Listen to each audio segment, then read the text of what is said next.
where the journey would have started, the Pelham Trail. Well, journey would have started here at the Pelham Trailhead, which leads to Wildcat Camp, Wildcat Beach.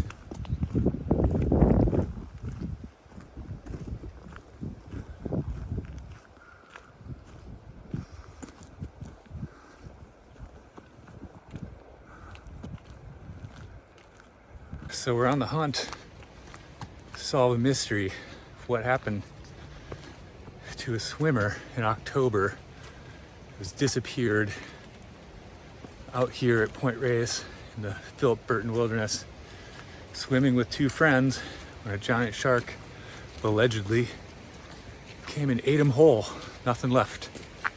But we'll be looking for any evidence or signs that it was indeed a shark attack. So the story goes, a group of friends celebrating a wedding all put on their backpacks and headed out to Wildcat Camp, which is about a 5-mile hike through this country, beautiful, beautiful country,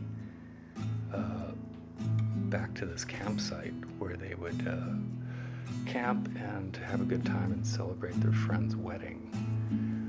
One of the people was a man named Felix Njai, who was a kite surfer and tech entrepreneur from Gambia, residing in San Francisco. And the morning of, I think, October 6th, they all went swimming to Wildcat Beach, and 3 of them went in the water 100 feet out, chest deep level, where Felix was taken by what appears to be a large great white shark, and nothing was left except a pool of blood. Nothing has ever been found. It can't even be classified as a shark attack because there's no remains. So the story is particularly of interest to me because I often go to Point Reyes and camp at these campsites. That very weekend, the weather was perfect. It was 80 degrees and sunny. Would have been perfect time to swim.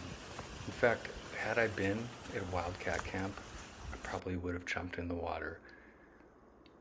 Probably wouldn't have gone out to 100 feet, but I would have dove in the water. So that very weekend, I ended up hiking out there the next day after the shark attack to a beach north of there, and actually filmed some whales splashing their tails, which may have been a sign of repelling a shark. But I believe the shark that probably ate Felix was still out there. That's his territory. And not many people get in the water there. Nobody surfs there. It's full of marine animals and wildlife,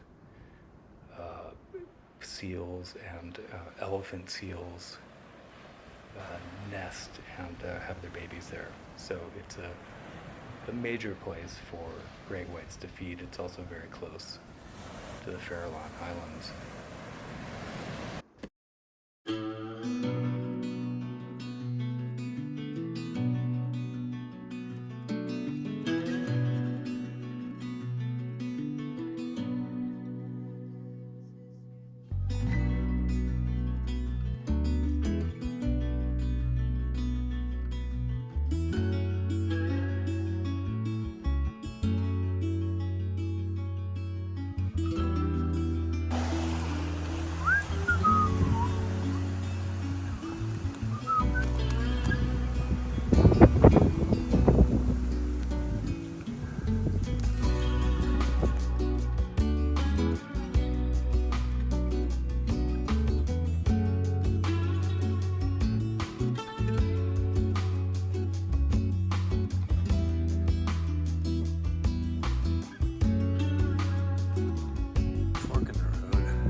To the left, 1.3 to the right.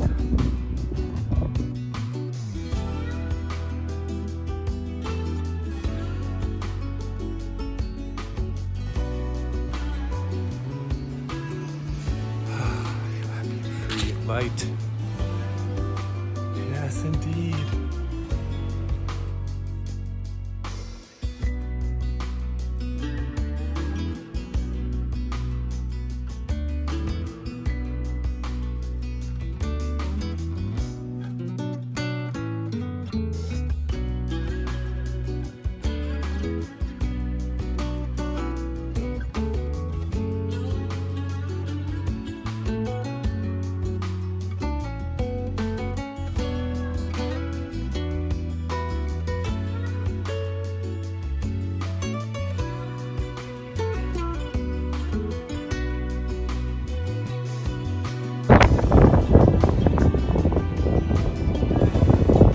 Here's your mom.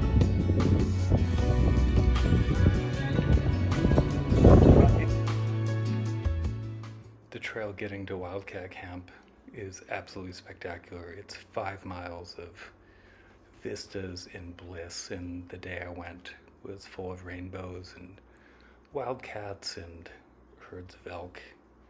Absolutely stunning. And this would have been the last hike Felix had done, which is not a bad thing to see if it's the last thing you're going to see on this planet. I have to imagine that the group was having an amazing, brilliant time.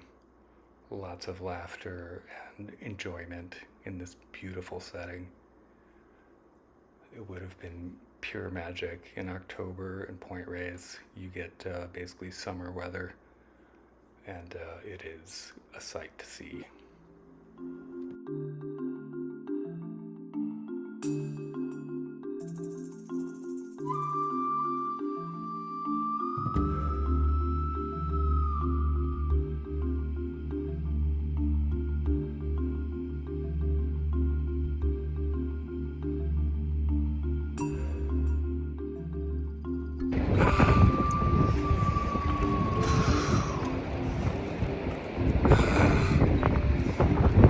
Not long now, it will be to Wildcat Camp. Maybe we'll see some more cats.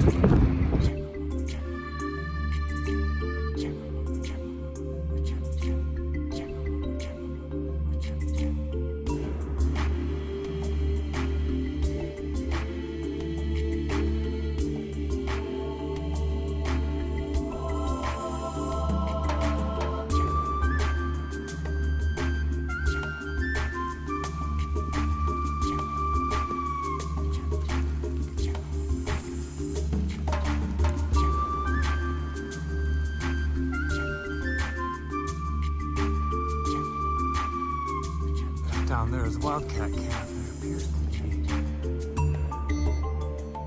animals. Horses or elk. Can't tell you.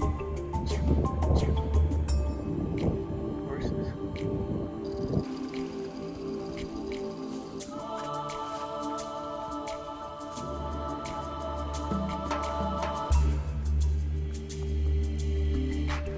Wildcat Camp, 0.2 miles. It's always the best feeling to descend into a sun-filled camp at the end of a long day of hiking.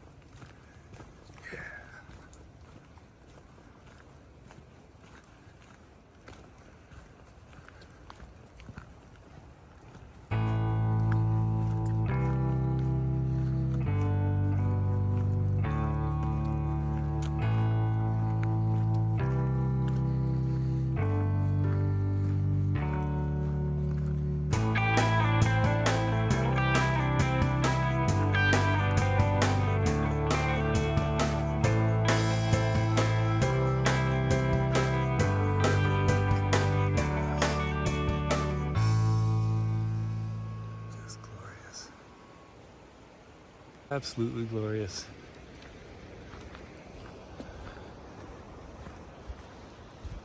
I have to suspect that is the beach where he went swimming. That's the closest beach to the campground, which is right over there. And we have arrived at Wildcat Campground. I'm going to site number 4. which should be pretty cool.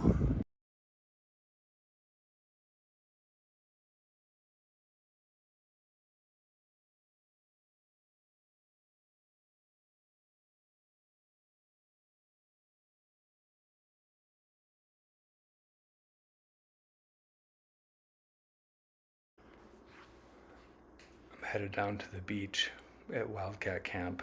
It's a short walk.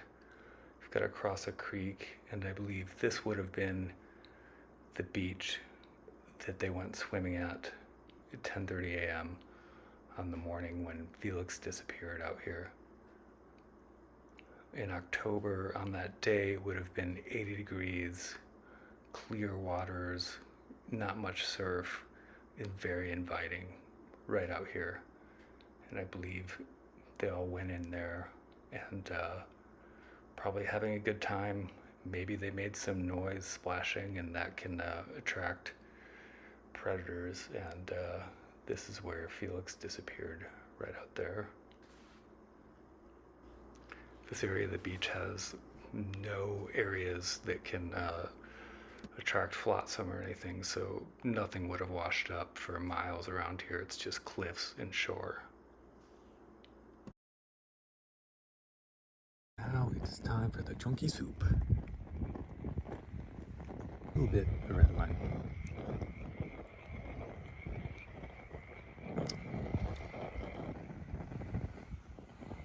Chunky soup is the best. It's become a gas fire pit for me while I'm having dinner. It's lovely. Here's a spooky thought. The guy that got eaten by the shark might have been sitting right here. May have been camped right here. Number 4 is the campsite.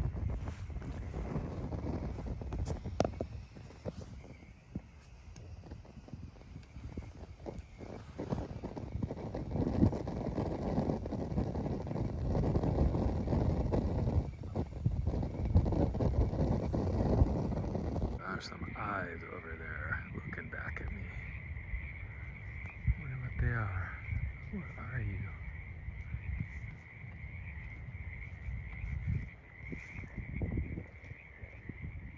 That's gotta be a deer. Hey, buddy. I'm back at Wildcat Beach, just off the camp in the morning after camping out. Surveying the area. This is February and not the same conditions that Felix and his party would have had. I sent up a drone to look into the water off the beach to see if we could see anything, but this time of year the water is very stirred up and not clear. I think next fall I'll come back out and send the drone up when the water's clear and see if there are any sharks patrolling this area right around the same date. I believe these white sharks tend to be very territorial and have their hunting grounds, so I suspect the same shark will be back here next year, and I would not go swimming here ever.